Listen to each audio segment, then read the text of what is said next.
Are you listening, Kenton? Can you hear the midnight bells? Can you It, hear them in the distance? it sounds like they're getting closer. It sounds like there they are. Yep, that's about it. You are Locked On Wolfpack, your daily podcast on the NC State Wolfpack, part of the Locked On Podcast Network. Your team every day.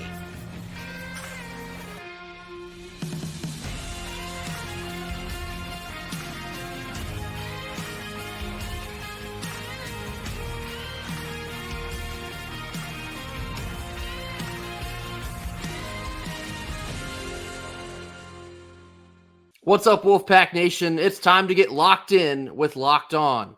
Thanks for making Locked On Wolfpack your first listen each and every day.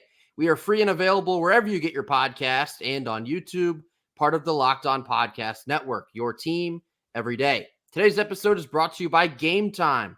Download the Gametime app, create an account, and use code Locked On for $20 off your first purchase. Happy Wednesday to all. As always, I'm Grayson Boone, joined by former Wolfpack defensive tackle Kenton Gibbs. And as we mentioned, I believe officially after this loss on the road to Florida State, the clock has hit midnight. I believe the chances of reaching the NCAA tournament are now at zero. Of course, barring an ACC tournament run, that is the only way. We talked about the lack of buzz, the lack of enthusiasm, the lack of excitement around this program. Another road game, it's a do or die game, and the lack of urgency was there again. They were handed another L. This one is bleaker than the rapper Memphis Bleak. This one is how do I put this? Our tournament hopes just got sent to the gulag, and this ain't Call of Duty. There's no coming back. There's no, Grace and I were talking about whether or not winning both of the next upcoming games against the number 9 and 10 teams in the nation would be enough, respectively. But let's just be honest, that ain't happening. Okay, that ain't happening. And this team has shown us who they are, time and time and time again. And yet, time and time and time again, so many people get their hopes up, think there's something different going on. It is what it is, When I see fans yelling, screaming, calling these young men everything but children of God, listen, we knew who this team was early. We didn't want to believe it. None of us wanted to believe it. Grayson and I didn't want to believe it. We wanted to believe, well, it's just a slump. We'll get out of it. We got the number one shooter in terms of three-point field goal percentage in the ACC, and we're still a really bad three-point shooting team somehow. We have a team that, although the transfers were supposed to be extremely impactful this season, and they have been to varying degrees, we're a deeply flawed team that, here comes another game where we win the second half, but we lose the game overall. And why is that? Because we start off the game, they're going to take it slow. We're all just going to throw jabs and fill each other. Oh, what was that haymaker? Again. I do think there's a certain degree of Florida State hitting tough shots in this game, but again, the defense was not there consistently enough to make a difference. DJ Horn didn't have a spectacular night. DJ Burns, I don't know if you could say he had a night. 12 minutes, 0 points. Michael O'Connell, 18 minutes, 0 points. I thought Jaden Taylor and Casey Morsell were really the only two players of note. This was a do or die game, technically speaking, of course. And the latter is what took place. And so I've been kind of unfortunately waiting for body language to change at this point in the season. And to their credit, it really hasn't up until this point. I thought I saw a little bit of it in this Florida State game, but it's a disappointing loss. We've said that more than enough times to count already this season. And so it goes. There's so many flaws on this team that they're not able to mask to find I guess a shred of consistency to make a real difference. So we talked about the three remaining games left are all quad one games. Two of them are on the road, UNC and Pitt, and then you have Duke at home in Raleigh. To be completely transparent, I think you could go 3-0 and you would still come up short for the tournament. It all depends on how the bubble would shake out, but we got to call a spade here. They're not going 3-0. That's where we are. They're not playing good enough basketball to beat what is now 3 really good teams that sit in front of them at this point in the season. So it is now officially ACC tournament or bust because they are not getting an at-large bid. This team has a bad case of can't get right-itis. Yeah. I know if you don't know what can't get right-itis is, you know that person in your life that is always something going wrong? It's always something. And it's never anything minor. It's always something major every time you look up, right? Oh, the AC unit went out in their house. And then when they finally get their AC fixed, all 4 of their tires go flat at once. And then once they get the tires fixed, oh, they just blew their head gasket. And then once they get the head gasket fixed, oh, my house just got broken into. It's always something. This team for so long struggled after struggle after struggle in terms of filling it up. In terms of, there were times where we were just praying, hey, if this team could get it right in terms of shooting the ball, pair that with the defense that we saw early in the season, we'd be just fine. To shoot above 50%, to shoot right at or right below 50% in this game, 10 of 21 from deep. We talked about, hey, guys were taking steps back and not showing up and not doing their thing. You have Casey Morcell show up in a positive way. You have Jaden Taylor show up in a positive way. You have Ben Middlebrooks giving you immaculate minutes. You have all the things happen, and yet and still we are stuck at the end of the game giving the same speech. They fought hard. They tried. Not enough trying. Too many guys just running out there doing cardio, and when we can finally fill it up, all of a sudden we forget how to defend. All of a sudden that effort that we saw defensively to start the season off that made it so tough on teams, it has just gone the way of the buffalo. It's just pitiful. Yeah, I mean, at this point in the season, it's February 28th, and the coach speak and the buzzwords, it doesn't do anything for anyone anymore. You either win the games and you're good enough to continue playing basketball this season, or you're not. And I think we all know what category we're trending in currently. Disappointing loss on the road to Florida State, 90-83. High-scoring affair, but yet again on the wrong end of such. They got the Dirty Foot Club on the road on Saturday. I wanted to muster up some reverse psychology and say, don't let us win in the Dean Dome on Saturday, but it's such a hollow feeling that even winning that game will really not have any impact on the rest of the season moving forward. And that's just where we currently sit. And I think that's a very sobering feeling to have around this basketball program right now. So disappointing loss, another one of those to add to the pile. Up next, we have a couple Fan Friday questions from last week that we didn't get to, but I think they're extremely relevant for this conversation after a quick word from our sponsors. Our first sponsor of the day is Gametime.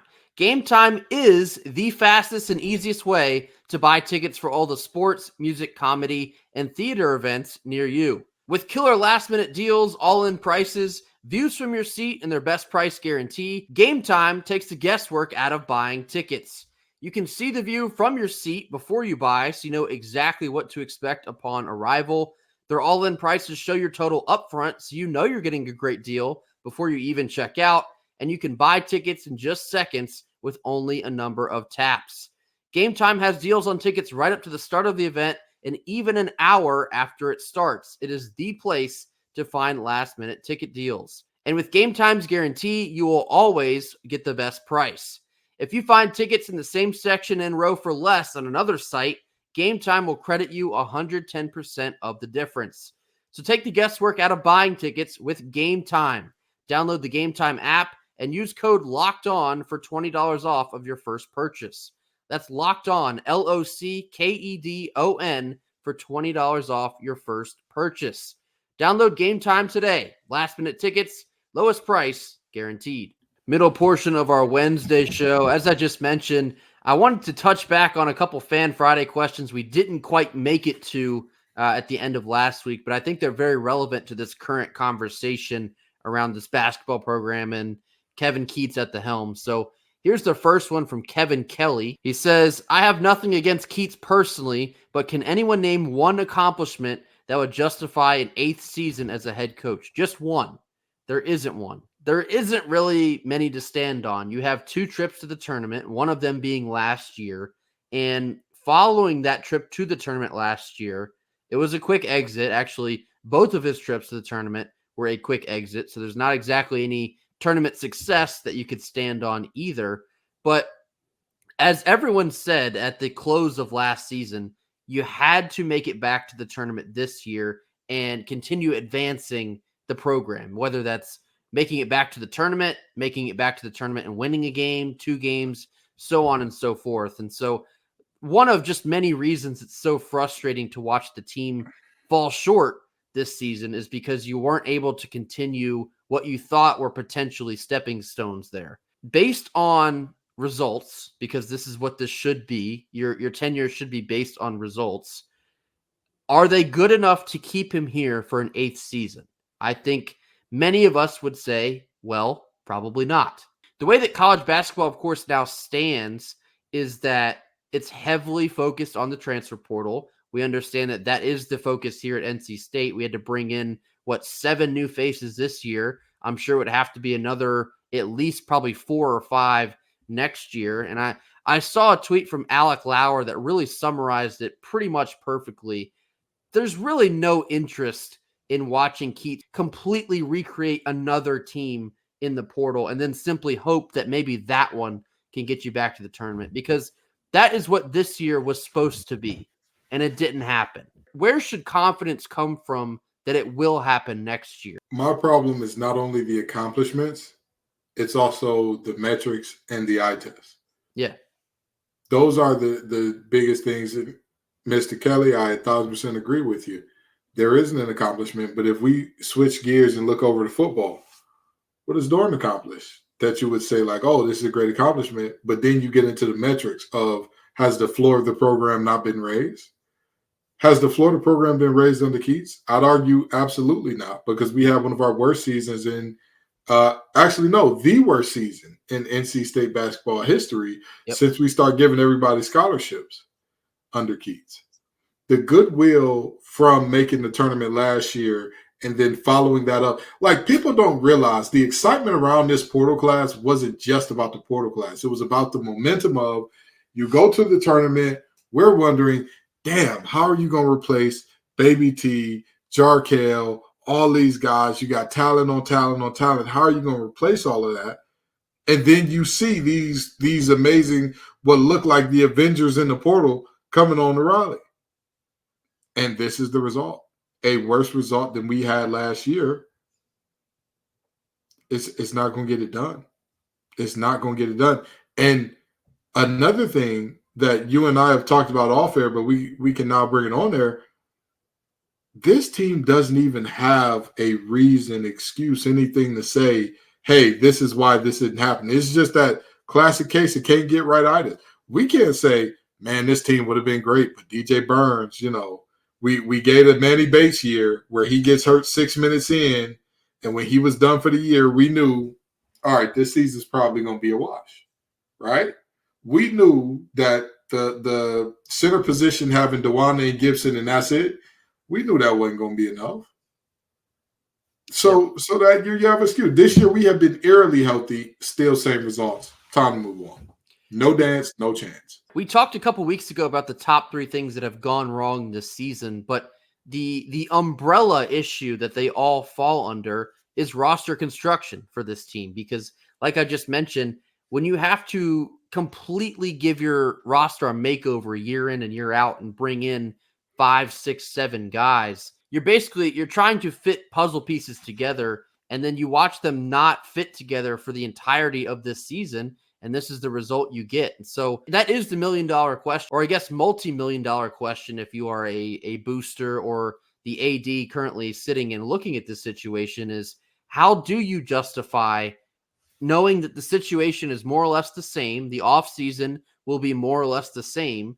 How do you expect a different result? It's almost the definition of insanity. How do you expect a different result when you are going to go through the same exact process, this offseason. So it's numb. We're all sort of numb at this point. You talk about apathy, you talk about lack of interest, lack of buzz. It is all of those things rolled into one. That is why we are where we are. And here is the next one.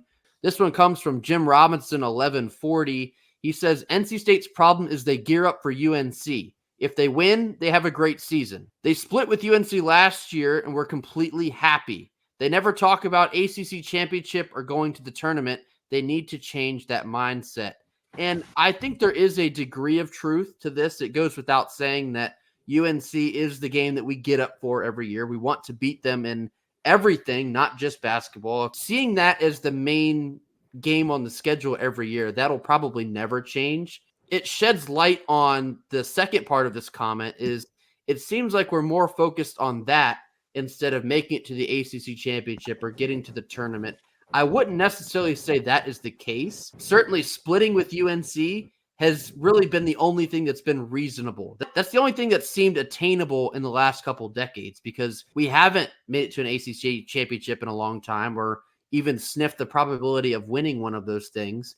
When we've gotten to the tournament, it is more than likely a quick exit minus a couple Sweet 16s from Coach Gott years. But the entire mindset, the entire mantra, the entire culture of the program needs to change. And how do you do that? Well, you can connect the dots there. But I certainly agree with Jim here in that the entire feel of the program is just off. It seems like everything is being sold short for a program that was once dominant way back when in the 70s and 80s. I think that's really where folks get the comment of we need to see how seriously this athletic program takes basketball, because if so, we need to be able to address the second half of this. We want to play for an ACC championship and consistently make the tournament. So again, this is why we are where we are. You know, I think the thing that I find most interesting about this is it reminds me a lot of my high school, okay?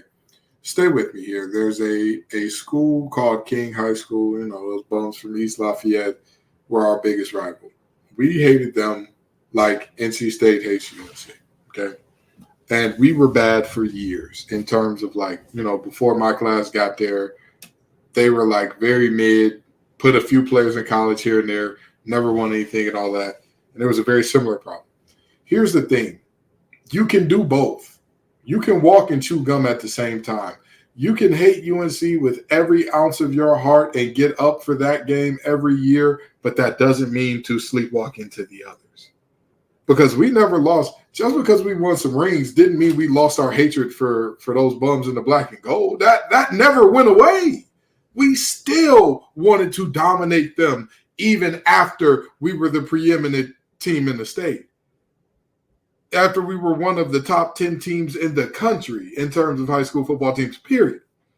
So if you got to pick one or the other, I say do both, but I do agree that there does need to be a mindset change into stop talking winning that game and start talking we're going to beat their heads in and we're going to win the championship on top of it. Put a little – the beating them is the gravy on top of the mashed potatoes that is a dominant season overall. Right. You want to beat UNC and Duke and Wake Forest and Clemson. You don't want to stop at just UNC. You want to beat everybody. You want to be able to compete at the top of the ACC conference year in and year out, and we're consistently not doing that. You're not winning enough games to get somewhere. You're not making enough progress to get somewhere. And so it gives to that feeling of just spinning your tires in the mud every single year, multiple coaching tenures, so on and so forth. And so the entire vibe of the men's basketball program needs a total overhaul, and a lot more sooner than later. Yeah. We're going to round out our Wednesday episode getting into some spring football talk. Their practices are officially underway for the spring. Let's talk about it after a quick word from our sponsor. Our second sponsor of the day is FanDuel. The wait is almost over for our state of North Carolina, as FanDuel, America's #1 sportsbook, is coming to our state. On March 11th, we'll finally be able to bet on all of our favorite teams in all of our favorite sports. And with FanDuel, there's tons of ways for us to get in on the action. We can bet on everything from money line to over-unders to which team will make a little noise in this year's March Madness. This all comes on an app that's safe, secure, and super easy to use. Plus, with live betting, you can even pick which player will put up the next bucket, maybe even the one after that. See for yourself why FanDuel is America's #1 sportsbook. Just go to FanDuel.com/lockedon so you can be the first to know when FanDuel goes live in North Carolina. That's FanDuel.com/lockedon. Make every moment more with FanDuel. Last couple minutes of our Wednesday show. As I mentioned, spring ball is officially underway for NC State football. They had their first day of practice on Tuesday. Saw plenty of pictures, saw plenty of video. I saw Noah Rogers in a red NC State 5 jersey. That was enough for me. After I saw that, I was good for the rest of the day. But honestly, I could spend probably the next 6 to 8 minutes just laughing maniacally at this picture that I'm about to show you. If you're listening to us, we had this picture on our Twitter. It is a picture of Jordan Waters taking a handoff from freshman quarterback CJ Bailey. And it looks like Jordan Waters is about to run through a human body. And I'm not talking about run them over. I'm not talking about break a tackle. I'm talking about he is going to put his head down and is going to enter someone's shoulder and exit through their back. He looks ridiculously terrifying in this B gap. And I had tweeted, you could not pay me to meet Jordan Waters in the B gap. And it was really funny. Some folks have trouble distinguishing which one of us is handling the Twitter at certain times. Kenton, so that one was me. Kenton had texted me and said, actually, I could think of a number exactly. As a former defensive tackle, I can think of a few exact digits that you could pay me to meet Jordan in the B gap. But no, he does look like, when's the last time that we had a back that was that big and that defined and cut up, right? Yeah, you want to say what? Reggie Gillespie would probably be the last one that you think of. And even with him, he was that big, but I don't think that just in terms of body composition. He wasn't cut like this. Yeah, that's not a shot at Reggie. Reggie, that's one of my favorite old teammates. That's one of the guys I play with. Love him to death. I love you, Reggie. But this boy, that's a specimen there. That's a specimen. That's a first guy off the bus type of body there. And we know obviously what Jordan Waters is. We found out firsthand when we saw them in Durham last season, but he looks even bigger and more defined from the last time that we saw him. And so we're looking forward to a big year. But Kenton, actually, funny enough, as a former defensive tackle, who is the biggest / best running back you ever had to try and tackle? Oh, man. I was injured the year that Andre Williams put a lot of NC State players on his highlight. You might have lucked out. Yeah, but Dalvin Cook was one. Oh, he was special.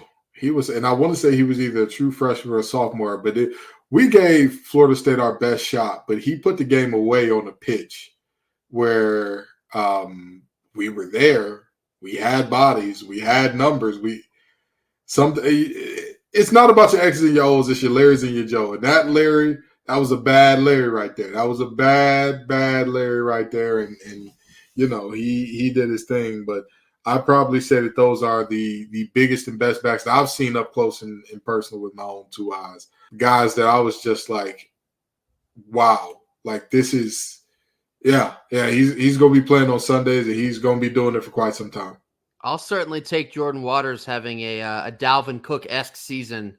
If Jordan Waters has a Dalvin Cook-esque season, we were just talking about the attitude of like whether or not we want to win championships or just be UNC. Let me tell you something. If Jordan Waters has that type of season, you can go ahead and get those young men fitted for rings right now. You can go ahead and get them fitted for rings right away because we have a receiving core that is deep and talented. We have the most the tight end that forced the most missed tackles in the country last year in Jolie. We have Grayson McCall, who has 100 touchdowns to 20 turnovers in his career or something crazy like that. And of course, again, Gibson on the defense is like when you heard that Lil Wayne lighter flick on the track between like 2004 and like 2013. You just knew a banger is about to be produced. You don't know what the topic is. You don't know what the beat is going to be. But when you saw the name Lil Wayne on the track and you heard that lighter flick, you knew it was going down. It's the same way with Tony Gibson. Every time you see him trot out a defense, you know it's going to be something special. The little bit of excitement that NC State fans got from just watching Grayson McCall throw a football and watching the receivers run some routes, make some catches, tight ends as well. I saw a couple clips of Justin Jolie out there, the running backs, everyone out there on the field, that the buzz right there, it's back. And we've sorely missed it. Of course, it's been a couple months now since we've seen any NC State football. And spring football for this team is enough to really get you going. But Kenton, I'm sure hearing spring football and seeing clips, it might jog some memories of yours. So walk us through some of the early days that you can remember for spring football at NC State. Yeah, for sure. So a lot of guys at NC State are obviously from the South, and they play spring football in high school. So it's like a very, it's like, more of the same, more of what they've been doing since they were 14 years old or whatever the case may be. For me, this was a brand new thing. In Michigan, you cannot, with that in mind, it was a very interesting experience, but it literally is getting you ready for fall camp. It's setting the stage for fall camp because you're going through basic, really low-level installs. You're not getting in anything super complicated, but you're getting timing down, you're getting rhythm down, you're getting your blitz tracks down. If you're a defense, you're getting your rhythm on different routes down. If you're an offense, seeing, okay, when he releases the ball here or when he sees this is likely where it's going to come, that type of deal. And it also kind of lays the foundation, right? Right now, it's all speculation. It's all who thinks what, and tons of things are going to change. Like I heard that Jordan Waters was running with the twos today and whatnot. That's very possible that it could end spring practice like that. It's possible that that situation could change. And that is to set the stage for fall camp in terms of who comes into that in the first seat and all that good stuff. So it's very much so just a refining and honing of your skills. It is in essence it's camp light, right? Like, I'm not a beer drinker, but it's the difference between Bud and Bud Light, right? Like it's camp, but to a very calmed down degree. And it's doing all of those things to just get you established for camp so you can be fully ready to rock and roll. And many things can change between now and the end of spring ball. And I can guarantee you many more things will change between now and the end of fall camp. So it's basically just getting your lab legs under you, making sure that you don't get, sit on your hands and not do actual football stuff for 5-6 months at a time. Just really good to see the guys get outside and get after it. We're trusting the process, but the process officially began on Tuesday. So I'm sure any more clips or photos that you'll probably see us retweeting those on Twitter. I'll be all over it because anytime I can see Noah Rogers and Jordan Waters and the rest of the crew wearing NC State gear, it's still kind of funny to see them in it, but nonetheless, it gets you fired up a little bit. So spring football is underway, of course, building toward that spring game. Certainly looking forward to breaking down some of the storylines surrounding all of this. That'll do it for us here on Wednesday. As always, thank you all so much for joining us. Be sure to hit that like button. Drop your comments down in the comment box. We have plenty to choose from for Friday. We did actually hit 1,400 subscribers. Thank you all so very much. That's a great accomplishment, but we ain't done yet. Now we want 1,500. We're going to keep this thing going. So if you have not already, hit that subscribe button. Tell a friend to do the same, and we will see you all tomorrow. Until then, go Pack. Go Pack.